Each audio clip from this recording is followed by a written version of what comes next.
ครับคลิปนี้ก็มาดูดีดอนนะครับอาการก็คือดิสเพย์ไม่โชว์นะครับผมตอนนี้คือไฟเขียวอ่อนแล้วนะฮะตัวนี้เป็นรุ่น AVRX 1100W นะครับนี่นะฮะไม่มีอะไรโชว์เลยนะครับลูกค้าแปะอาการมาด้วยนะฮะพอร์ต HDMI ก็มีปัญหานะครับผมเดี๋ยวต้องเช็คนะครับเดี๋ยวมาลื้อเช็คดูข้างในกันก่อนนะครับแกะฝาลังออกนะฮะด้านในก็จะเป็นประมาณนี้นะครับผมตัวนี้จะเป็นเหมือนมีบลูทูธด้วยนะครับผมเป็นโมดูลบลูทูธถ้าเราเช็คนะครับเดี๋ยวเบื้องต้นเราต้องเช็คระบบไฟก่อนนะครับผมโดยใช้มิเตอร์ตัวนี้นะครับวัดไฟทุกจุดลองดูนะครับอันนี้ไฟ5โวลต์นะครับอันนี้เป็น IC Regulate นะครับผม Regulate 3.3 แต่เวลาเราวัดเนี่ยก็ได้ประมาณ 3.2 นะครับไฟเลี้ยง CPU 1.8 นะครับหารค่าได้มา 1.73 ก็ถือว่าโอเคนะครับไฟ12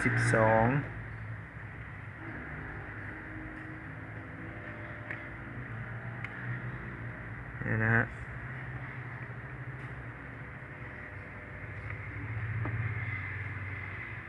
12มาปกติถ้าจะยาวครับงานนี้เดี๋ยวต้องขอเช็คก่อนนะครับเดี๋ยวจะบอกว่าตัวไหนเสียนะครับตอนนี้ผมก็รื้อเครื่องออกมาเยอะพอสมควรแล้วนะครับผมคือผมจะจัดการจะแก้ปัญหาตรงจอดิสเพย์ก่อนนะครับก็ไปเจอว่าไอ้ชุดไฟเลี้ยงคอนโทรลตัวคอนโทรลหน้าจอเนี่ยมีปัญหานะฮะไม่จ่ายไฟนะครับตอนนี้ก็แก้ไปแล้วแหละเดี๋ยวเปิดให้ดูนะครับ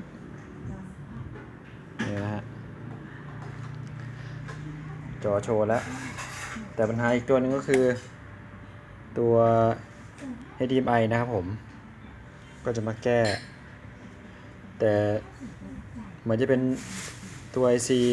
I/O พวกนี้นะครับผมเป็นสวิตช์ Channel ของ HDMI นะครับจับดูนี่รู้สึกว่าร้อนผิดปกตินะครับผมจะให้สัญญาณ Output เนี่ยไม่มีมานะครับทีวียังโชว์ว่ายังไม่เจอสัญญาณนะครับเดี๋ยวผมต้องเปลี่ยนตัว IC I/O ของ HDMI ลองดูนะครับผมน่าจะหายนะฮะผมเปลี่ยนลองดูนะครับวิธียกชิปตัวนี้ฮะก็คือใช้แผ่นฟอยล์นะครับปิดไปที่ตัวแผ่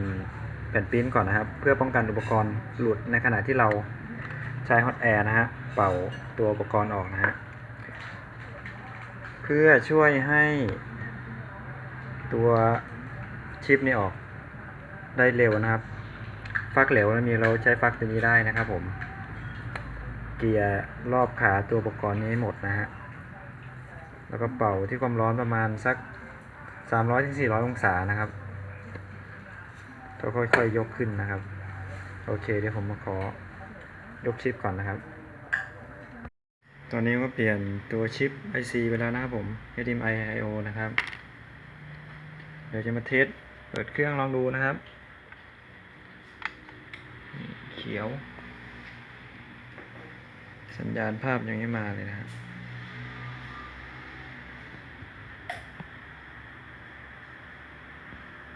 โอเคเหมือนจะมานะครับผมโอเคแล้ว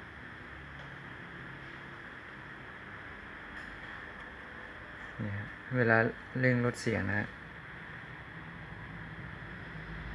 เห็นไหมครับจะโชว์ที่หน้าจอทีวีด้วยนะครับผม